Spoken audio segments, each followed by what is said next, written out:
Happy independence day to all of you. आप सभी को रीटा वालिया की तरफ से 15 अगस्त की बहुत सी शुभकामनाएं। आज इस सेशन में हम वोकैबुलरी का कुछ एक पार्ट देखेंगे, कुछ वर्ड सीखेंगे वोकैबुलरी के, जो हम यूज़ कर सकते हैं 15 अगस्त में अगर कोई टॉपिक बोलना हो या फिर हमें कुछ भी उसके ऊपर कुछ लिखना हो। तो चलिए स्टार्ट करते हैं। उससे पहले we should salute the sacrifice made by our freedom and soldiers who made the dream of independent India a reality। आज का जो सबसे पहले वर्ड हमारे पास है वो है स्वतंत्रता सेनानी। स्वतंत्रता सेनानी को हम इंग्लिश में कहते हैं freedom fighters. Freedom fighters. Many freedom fighters were imprisoned. बहुत से फ्रीडम फाइटर्स जो थे वो जेल में बंद कर दिए गए थे। वर्ड नंबर 2 त्याग, या फिर इसको हम कहते हैं बलिदान। बलिदान देना या त्याग करना। तो यहाँ पे जो हमारे पास इसकी इंग्लिश है वो है sacrifices. Sacrifices. In those days people might sacrifice a goat और sheep to propitiate an angry god. Propitiate होती है किसी को खुश करना। तो आपने देखा होगा कि कुछ टाइम ऐसा होता था जहाँ पे आप सामने एक पिक्चर में देख सकते हो कि किस तरह एक इसको शिप को लेके जा रहे हैं और इसको इनकी वो मारने के लिए या फिर इसको सेक्रीफाइस करने के लिए। ठीक है, तो सेक्रीफाइस का मीनिंग होता है बलिदान देना, त्याग कर देना। थर्ड वर्ड जो हमारे पास है वो है मातृभूमि। मातृभूमि को हम कहते हैं motherland. We must defend our motherland from the enemy. हमें डिफेंड होता है रक्षा करना। हमें अपनी मातृभूमि मदरलैंड जो है उसको दुश्मनों से उसकी रक्षा करनी चाहिए। नंबर 4 पे है ब्रिटिश काल। ब्रिटिश काल।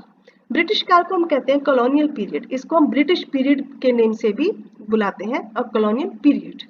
The country longs to be free of colonial domination. कि कंट्री जो थी वो उनकी क्या इच्छा थी कि वो जल्दी से जो ब्रिटिश की जो डोमिनेशंस हैं उनसे वो आज़ाद हो सकें। ब्रिटिश काल का क्या हम बोलेंगे? Colonial period. COLONIAL। Clear? Number 5 पे हमारे पास है आज़ादी। आज़ादी सबको प्यारी होती है। ठीक है, तो आज़ादी को हम कहते हैं फ्रीडम। लिबर्टी भी इसको हम कहते हैं, इंडिपेंडेंस भी कहते हैं। आप देखो यहाँ में से हमने पिक्चर में भी कि ये बर्ड्स हैं, ये भी पिंजरे में रहना पसंद नहीं करते हैं। हम तो फिर भी इंसान हैं, बर्ड्स भी खुले आकाश में उड़ना चाहते हैं। तो she enjoys her freedom at home. वो अपने घर में अपने फ्रीडम को इंजॉय करते हैं। तो आज का 5th वर्ड था हमारे पास आज़ादी। आज़ादी के लिए हमने वर्ड्स चूज किए फ्रीडम, लिबर्टी एंड इंडिपेंडेंस। आज का 6th वर्ड जो है वो है अंग्रेज, व्हाइट्स। अंग्रेजों ने भारत पे बहुत टाइम तक शासन किया था। White people ruled in India for centuries. Centuries उन्होंने इंडिया पे रूल किया था, शासन किया था। तो अंग्रेज को हम कहेंगे व्हाइट। ओके, नेक्स्ट नंबर 7 पे हमारे पास है शासन। शासन करना, rule, take over. Take over था किस चीज को? हड़प लेना। The country was ruled by a brutal dictatorship. Brutal dictatorship क्या थी? हमें पता है कि जो ब्रिटिश रूल जो हमारी कंट्री में हुआ है वो किस तरह का था? एक ब्रूटल डिक्टेटरशिप थी, बहुत ही ज्यादा एक बुरी तानाशाही हम इसको कह सकते हैं कि इस तरह के दौर से निकलना पड़ा। तो नंबर 7 पे हमारे पास है शासन, रूल और टेक ओवर। नंबर 8 पे हमारे पास वर्ड है क्रांतिकारी युद्ध। क्रांतिकारी युद्ध, इसको हम कहते हैं इंग्लिश में revolutionary war. Revolutionary war. It was the turning point in his career and in the history of the revolutionary war. It was the turning point in his career and in the history of the revolutionary war. Number 8 पे हमारे पास है क्रांतिकारी युद्ध, revolutionary war. Number 9 पे है शहीद। शहीद हमें पता है जो हमारे देश की रक्षा करते हैं, जब वो शहादत को प्राप्त होते हैं तो वो शहीद हो जाते हैं, तो उसको हम कहते हैं martyr. MARTYR। The soldier became a martyr when he threw himself on the live grenade to save his squad. ठीक है, अपने आप को उसने एक लाइव ग्रेनेड के आगे खुद को डाल दिया, खुद को फेंक दिया अपने स्क्वाड को बचाने के लिए। और वो शहीद हो गया। यहाँ पे हम देख सकते हैं कॉफिन्स रखे हैं, तो यहाँ पे किनको श्रद्धांजलि दी जा रही है? शहीदों को। नंबर 10 पे हमारे पास है शहादत। शहादत होता है मार्टिरडम। शहादत क्या होता है? जो अपने देश के लिए, अपने रिलीजन के लिए अपनी जान दे देते हैं, उनको हम कहते हैं शहादत। He suffered martyrdom by stoning. Stoning होता है पत्थर मारना। तो वो उसको शहादत कैसे मिली? Bye stoning. उसको पत्थर मार के उसको किस तरह से उसको मारा गया, तो उस तरह से उसको शहादत मिली। तो नंबर 10 पे हमारे पास वर्ड है शहादत, मार्टिरडम। नंबर 11 पे हमारे पास वर्ड है देशभक्त। देशभक्त होते हैं पैट्रियट। हमारे देश को आजाद करवाने के लिए बहुत से देशभक्तों ने काम किया था। बहुत से देशभक्तों ने अपने जो जिंदगी थी उसको सैक्रिफाइस किया था, जान अपनी कुर्बान कर दी थी। He was represented at a true patriot. तो इनको भी हम क्या कहते हैं? ये सारे जो इस पिक्चर में है ये all are true patriot.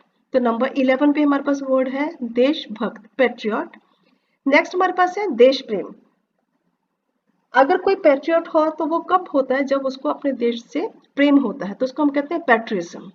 Patriotism, patriotism is love and support of your country. अगर आप देशभक्त हो, अगर आपको देश प्रेम है, तो ये क्या है?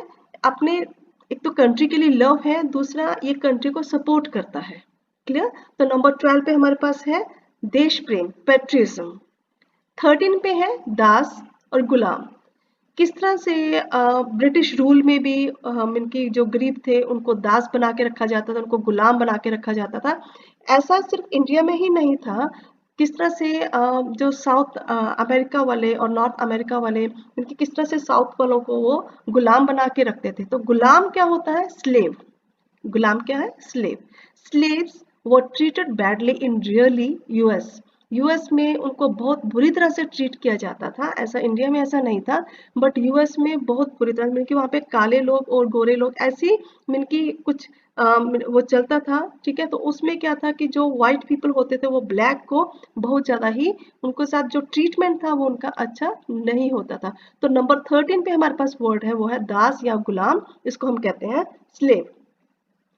नंबर 14 पे जब हम आज़ादी मिल जाती है, आज़ादी के बाद हम बहुत खुश होते हैं, तो बहुत धूमधाम और दिखावा करते हैं। आपने देखा है कि स्कूल्स में भी बहुत फंक्शंस जो हैं वो ऑर्गेनाइज किए जाते हैं। तो ये एक खुशी का पल है जो हम इन फंक्शंस के द्वारा दिखाते हैं। तो बहुत धूमधाम और दिखावा क्या होता है? Pomp and show. अगर आप कोई बर्थडे सेलिब्रेट कर रहे हो, बहुत धूमधाम से कर रहे हो, तो उसको भी हम कहते हैं पॉम्प एंड शो।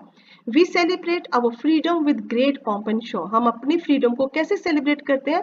बहुत ही शान शौकत के साथ, बहुत धूमधाम के साथ, दिखावे के साथ हम उसको सेलिब्रेट करते हैं। तो नंबर 14 है बहुत धूमधाम और दिखावा, उसको हम कहते हैं पॉम्प एंड शो। नंबर 15 पे है ध्वजारोहण।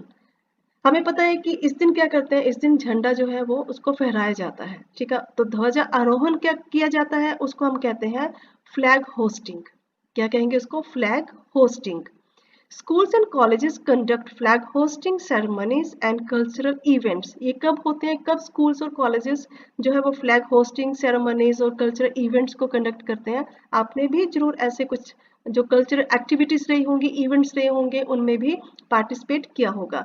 तो flag hosting होती है जब हम झंडा फहराते हैं 15 अगस्त को। ठीक है, तो वो होता है ध्वज आरोहण, flag hosting। नंबर 16 पे हमारे पास है राष्ट्रीय गान। तो उस समय जो फ्लैग होस्टिंग हो जाने के बाद नेशनल एंथम को गाया जाता है। ठीक है, तो नेशनल एंथम में राष्ट्रीय गान क्या होता है? National anthem.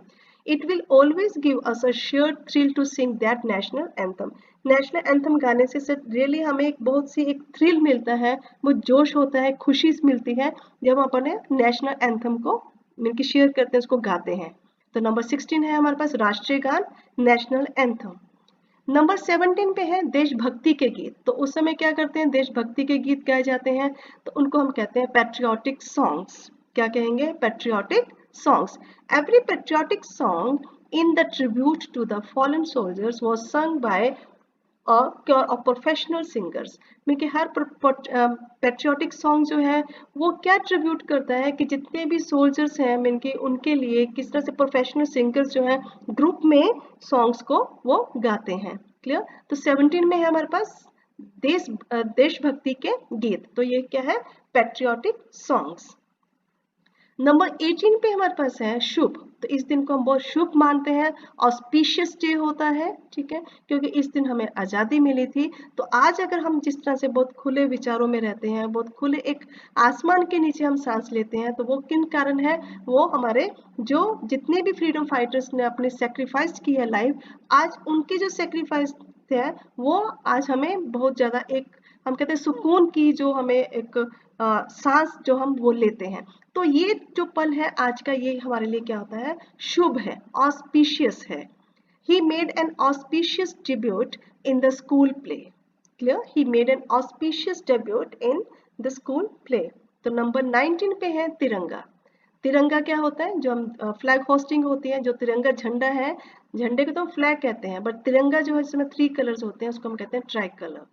The national flag of India is the tricolor made of saffron, white and green. Saffron, white and green. Clear? तो यहाँ तक अब आज हमने 19 वर्ड्स तक तो हमने सीख लिए, ठीक है, 19-20 वर्ड्स हमने आज किए। और थैंक यू सो मच। जय हिंद।